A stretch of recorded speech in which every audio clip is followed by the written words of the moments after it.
The rolling hills of the Aberdare Mountains in Kenya are a home from home for many British settlers. They become known as the White Highlands. But they are also the home of the Kikuyu tribe.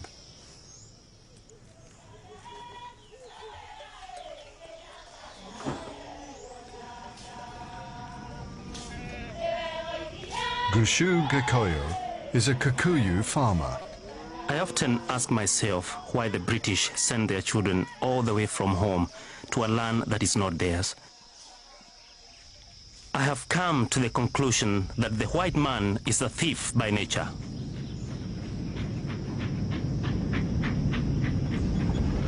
Cherry Lander, a widow who runs her own farm on the foothills of Mount Elgon, is a coffee pioneer. There would never have been any Kenya if there hadn't been settlers, tough enough to endure the first awful years. They have given Kenya their youth, knowing that they could make nothing of it in their short lifespan. But they were building a future for their children and their children's children. Gushu Gekoyo becomes a follower of Jomo Kenyatta, the leader of the Kenya African Union, who is campaigning for independence. At a meeting in Thika, Kenyatta asked us whether we want to fight for our land. We replied, yes.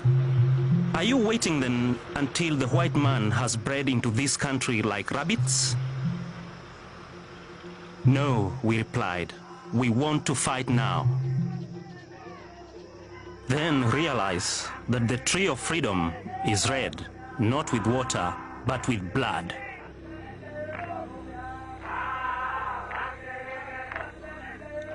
Kenyatta becomes the figurehead for Kenya's nationalism, but behind him, a much more radical movement emerges, Mau Mau.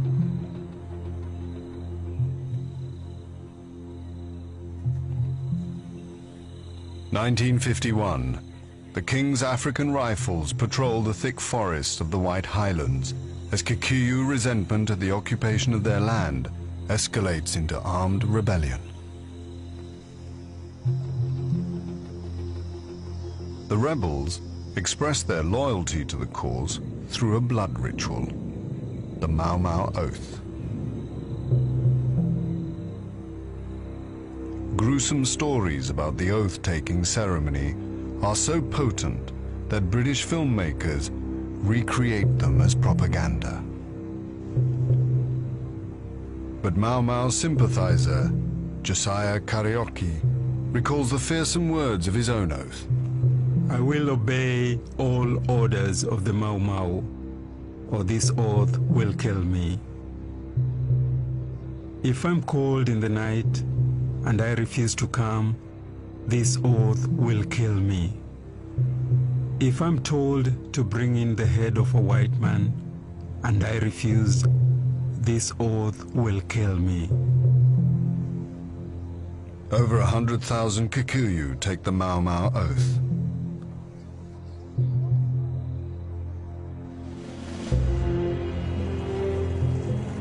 Sir Michael Blundell, the leader of Kenya's white settlers. October the 20th, 1952. The governor asked to see me in his room at Government House. There he told me that a declaration of emergency had been made and that a battalion of the army would be arriving in Kenya by air. He outlined the arrangements for the arrest and detention of 187 of the ringleaders of Mau Mau, including Kenyatta. In December, Kenyatta is put on trial. By now, Mau Mau has begun to attack and kill white settlers.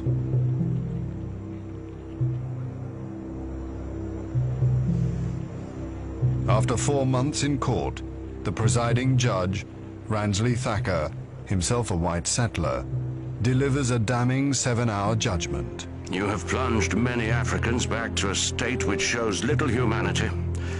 Your Mau Mau society has slaughtered without mercy defenseless men, women, and children. You have much to answer for. and for that you will be punished. Kenyatta is sentenced to 7 years hard labor.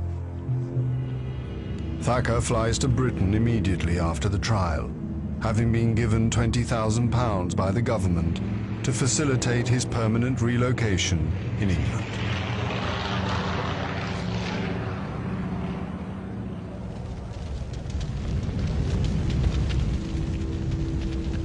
March 1953.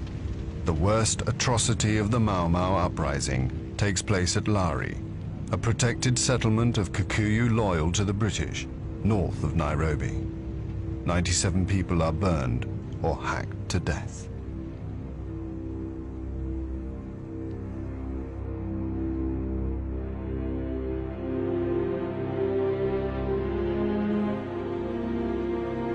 The government report of the massacre. The sleeping Kikuyu people awoke to find flames roaring above them as the Mau Mau fired the tinder-dry thatched roofs. Men, women and children, forcing their way out of the windows, were caught and butchered. Mangled corpses all mingled with the smoking ashes of the burnt homesteads.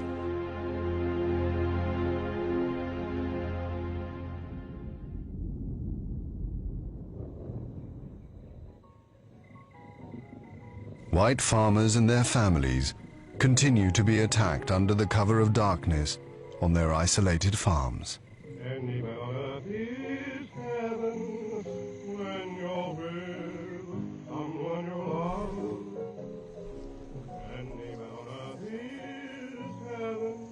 The wife of a farmer, Marjorie Perham. The country has been darkened by a murderous hate. It is hard to believe that as the sun goes down, gangs in the forest are preparing to set out not only to murder Europeans, but to burn alive and hack to death their own neighbors and their wives and children.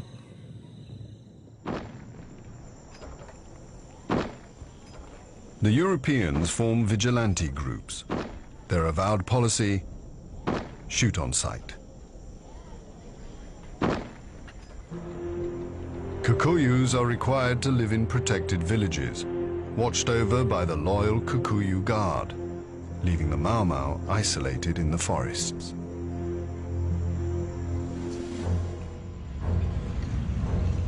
The British Army is deployed into the forests. The Royal Air Force into the skies above them.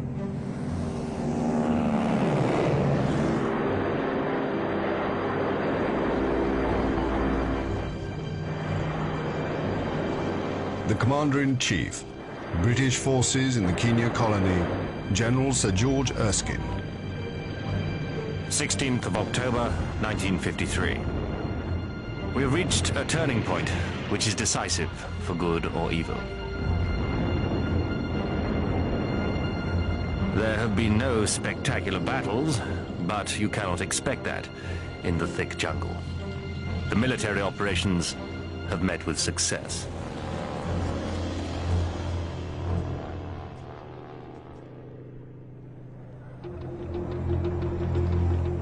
Martial law is strictly enforced.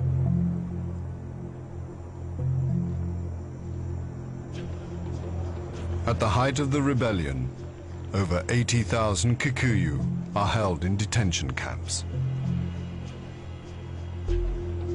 A detainee, Josiah Karaoke. Solitary confinement was one of the worst experiences of my life. A missionary came to visit me and seemed almost to be crying when he saw me. Later, we were hammered by the riot squad, and 35 detainees were crippled, some permanently. I felt very bitter against Malo, one of the camp officers, nicknamed Mapiga the Hitter. Dipping into my precious funds, I bribed a warder to get me writing materials. I sent letters to Barbara Castle, MP. Barbara Castle, the opposition Labour MP for Blackburn, part of a vocal group in Britain, increasingly concerned about conduct in the colonies. I receive letters every day from detainees on these subjects. I have a pile of letters here so deep that I don't know where to store them. In the heart of the British Empire, there is a police state where the rule of law has broken down, where the murders and torture of Africans by Europeans goes unpunished, and where authorities, pledged to enforce justice, regularly connive at its violation. Criticism of British action has little impact in Kenya. Informers within the Kikuyu community are used to identify Mau Mau sympathizers.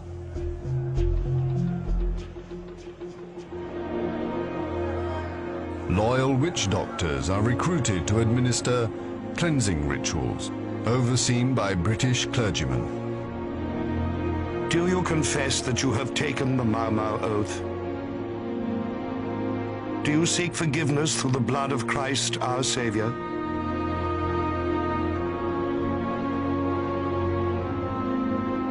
Do you affirm that by the help and grace of God, you will confess the faith of Christ and fight against the world, the flesh, and the devil?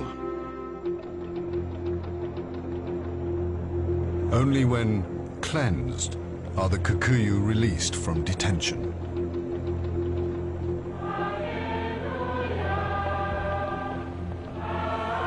In May 1955, Geoffrey Fisher, Archbishop of Canterbury, visits Kenya to commemorate the dead of the loyal Kikuyu Guard.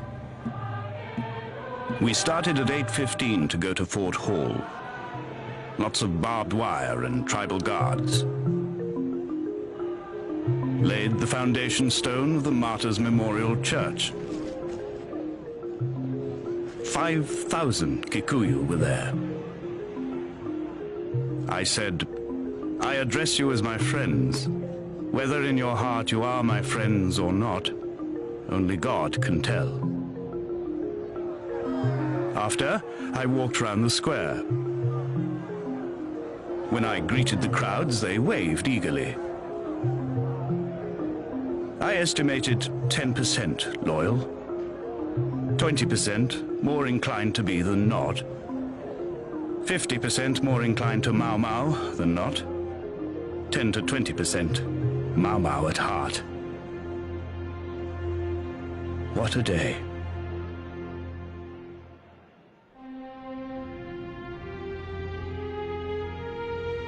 Over 2,000 people loyal to British rule in Kenya died during the Mau Mau Rebellion, including 95 Europeans. Mau Mau deaths total more than 11,000. During mass trials, 1,000 detainees are executed.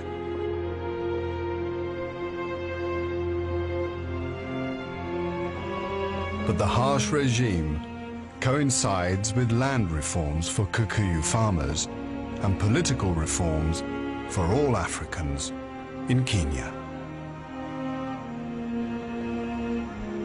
By 1956, the Mau Mau Rebellion is over, but the cry for independence is being heard throughout Africa.